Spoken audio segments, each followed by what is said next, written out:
Good morning, Vietnam. What's happening with us? Your man's and them foul shot reporting on the Bamboozle Again News Network, where now it's impossible not to be bamboozled. Shout out to my man CEO King. Eventually, I ain't gonna put no time on it. I'm gonna just hop on this jump, my first ever live, probably tomorrow, when I actually got some time between work, running errands, exercising, fatherhood, you know what I'm talking about? And I got some stuff to cover, and I want to be able to delve into it before I give my synopsis, you know what I mean, of current events, which seems to be Rome reloaded, Rome coming back online.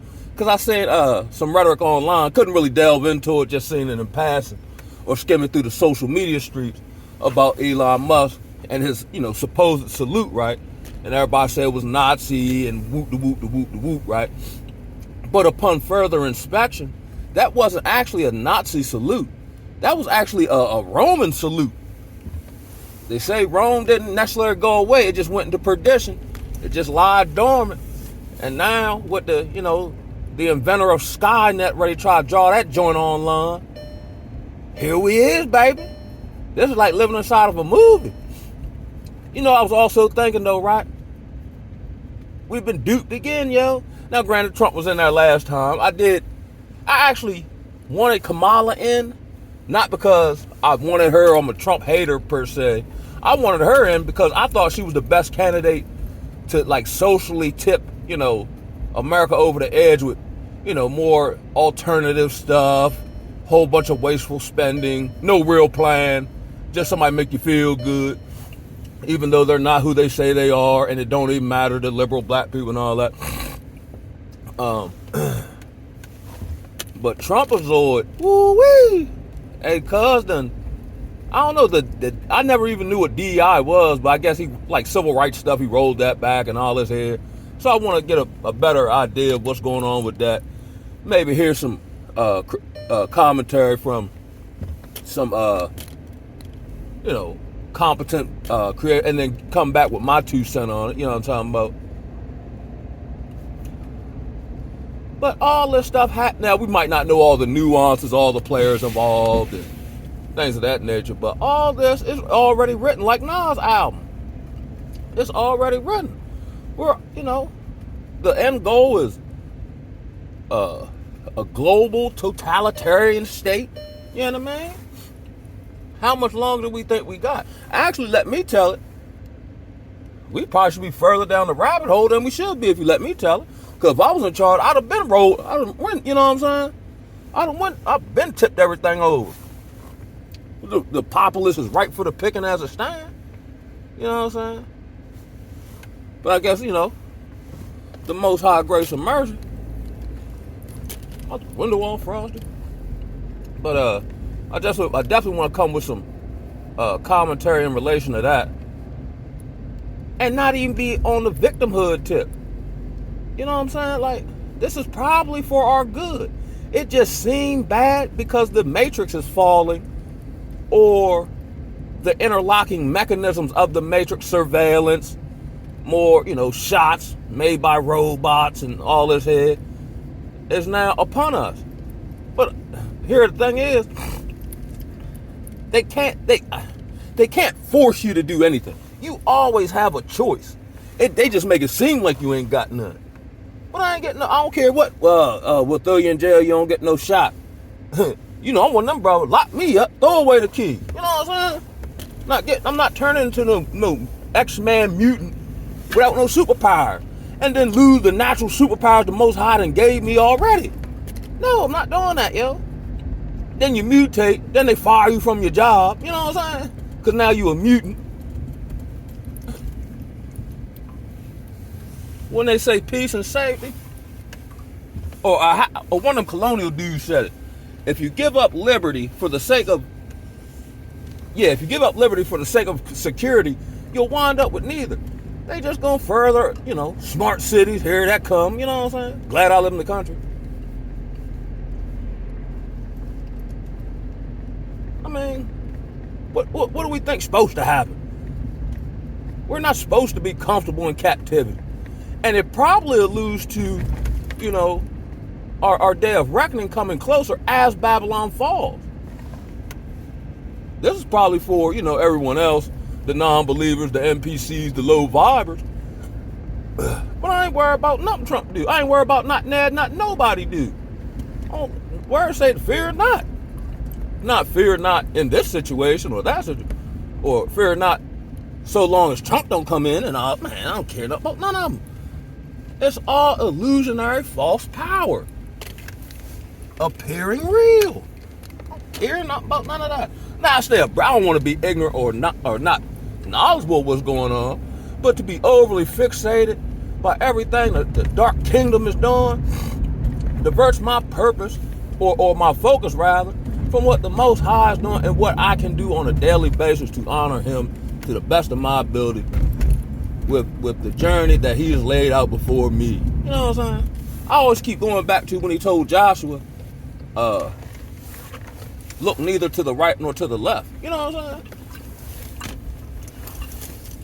So yeah, we should be watchmen and watch as well as pray.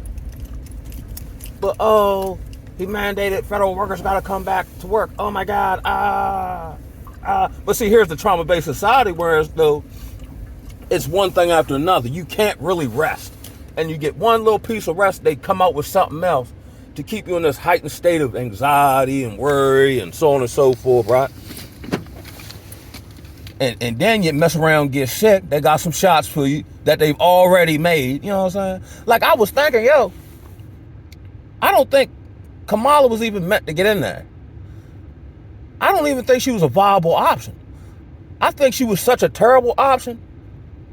They helped Trump get in there anyway, because he was the best person to roll out the next phase of the agenda that we don't know until they start rolling it out. Because they said it was a close race, but then everywhere else I looked on the map, it was darn near all red. You know what I'm saying? I think they made it appear closer than what it was. I don't even think I think she did her job and played her part. Because it's not like, she went through the natural process of getting picked to become, the Democratic nominee. She was presented to us. She didn't, like, if she had to run against whoever, like, I don't know what, JFK Jr. or somebody, she probably couldn't have beat him. But by to say, I'm bowing out, then they just pushed her in front, knowing she couldn't beat Trump anyway. Again, the illusion of inclusion. They just help you pick whoever they want in there anyway. Like when Bush and Gore ran, they said Gore won the popular vote. You know what I'm saying?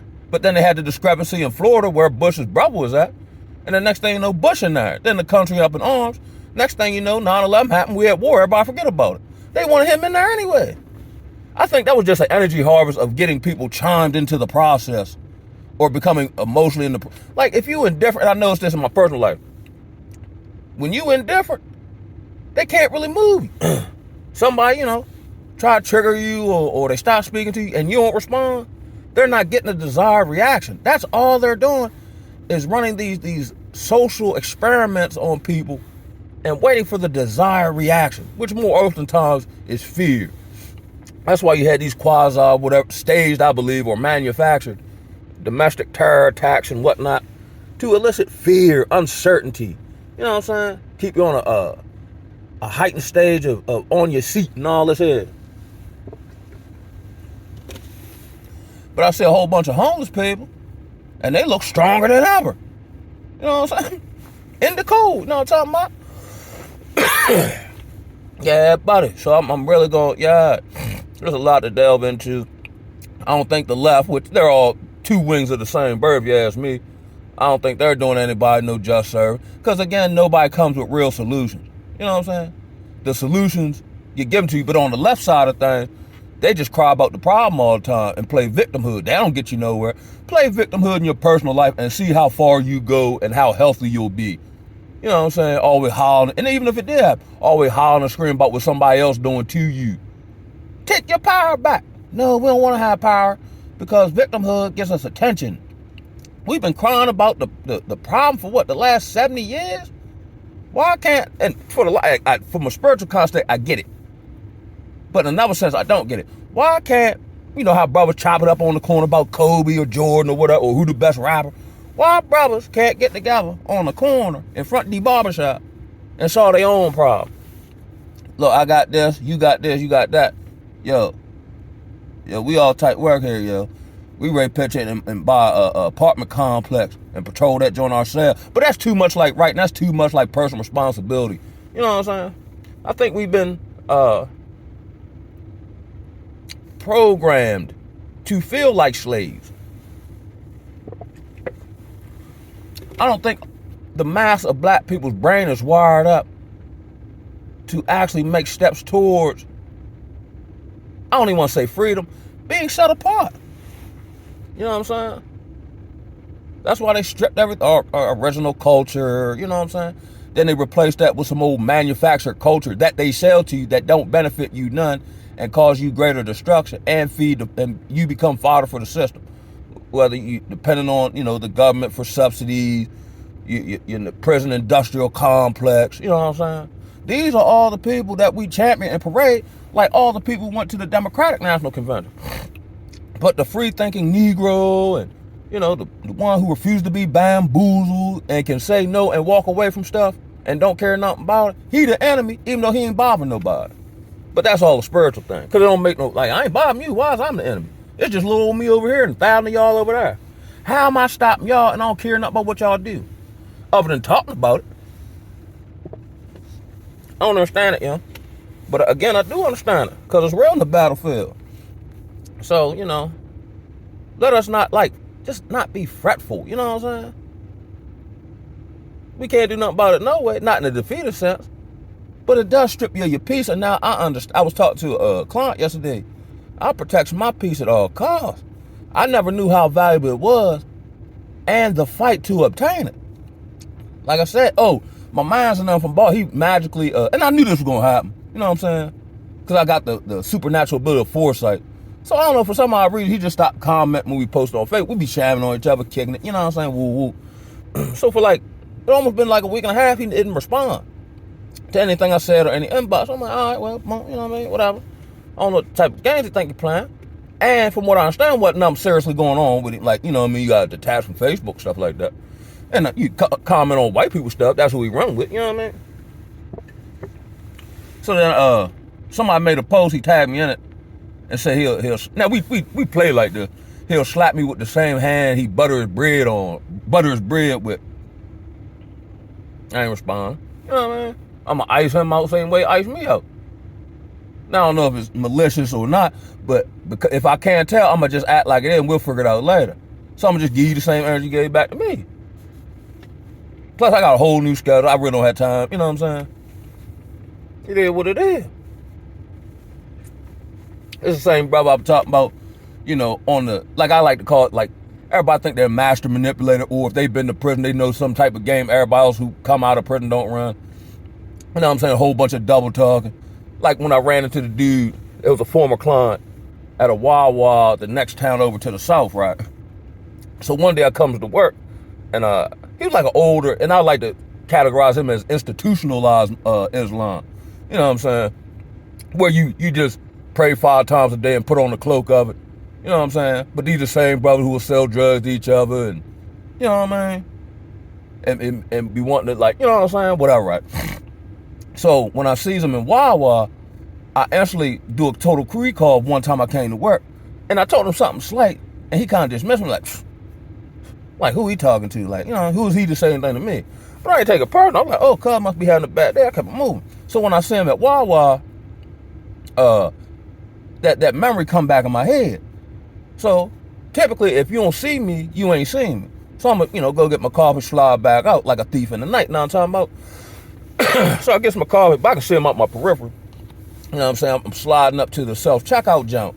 But as I slide up, he slide up. Mind you, I've been seeing the man. So he say something under his breath. But because I didn't feel like it was direct, I ain't acknowledge it, right? So I kept doing what I was doing at the self-checkout and whatnot. So I don't know if that emboldened him. I don't know what type of time he was on. I don't know what Satan was telling. So whatever, and then here's another thing, I said this before. When people say stupid stuff to me, I can't really remember what it said. It just pops up in my head as slip talk or dumb talk, right? So whatever he said it louder, so much so I had to kind of like look and acknowledge it, right? So as I look, man, like, yeah, man, you know what I'm saying? That the ice grip, yeah, son, stop playing me, son. And I think he called me boy or something, you know. So then he turns to rotate back toward the deli. It was like I teleported over there on the smooth tip. And I'm I'm like, yeah, what you say, Oh, man, what's up, man? I'm just messing with you, man. Yeah. I'm like, oh, just checking out. You know what I mean? You're not doing that, bro. You know what I'm saying? This is what I like call, I'm playing, but I'm serious. So if I had paid him no mind, he'd act like he was serious. Then when I got serious, he act like he was playing. Ain't nobody got time to be ping pong. That's why I never understood that in the Negro community. And it must be like a survival tactic or something, where you try people to see how you can like manipulate or what kind of end or you can exploit and all that here. Man, we rate that all that right now, yeah. Oh, no, you crazy. Because I don't play the games y'all play. And don't allow others or even these politicians to play these mental games with y'all. Because that's what they finna do. They can't play with you if you don't put no energy into it. You know what I'm saying? But I got something in front of work here. You know what I'm saying? Finding this, I'm carving out my niche, I'll say that. You know what I'm saying? Then I come through with some more content about the helping fields as well, because there's a vast gap in actual implementation of the help if there isn't any financial reward based on the person that's helped or the entity that's helping you. So you mean tell me Yeshua, the prophets, and the disciple, right? They got to help somebody, right? But if they ain't got no insurance, they ain't going to help them. Or like we got the legal, I don't know. And that's another thing. I went over to Planet Fitness a couple of nights ago where there's a large Spanish population that be in there in the evening. They wasn't in there as much. I don't know if they, underground or whatever. But that's like, okay, I mean, at least I know he ain't supposed to be here. He tell me that, right? So I ain't going to help him because he's not supposed to be here. You know what I'm saying? Like there's stipulation on the help based, you know what I'm saying? Like, oh, I will help you, but you ain't got no insurance. Or I will help you, but you're a legal alien, even though the government let you over here. As I'm led to, I'm going to help whoever in front of me wherever my feet at. You know what I'm saying? Like I should be effective wherever my feet are. Wherever, at work, not at work. You know what I'm saying? Now I do take my private time to decompress and leave work at work, home at home and all that. You know what I'm saying? You alternative. So you mean I ain't supposed, you know what I'm saying? Or I offer this help, but if you ain't got the money, you can't get no help. When did help become profit-based? When did healing become a hustle? That might be the biggest hustle we got now. And the lack of healing with these record number windfall profits of the pharmaceutical company. That just make you sicker. There's a famous saying that I caught in Baltimore in the smack or the heroin game where I'll give it to you till you need it. Now I got to charge you. And on that note, I'm going to holler at y'all, man. One love.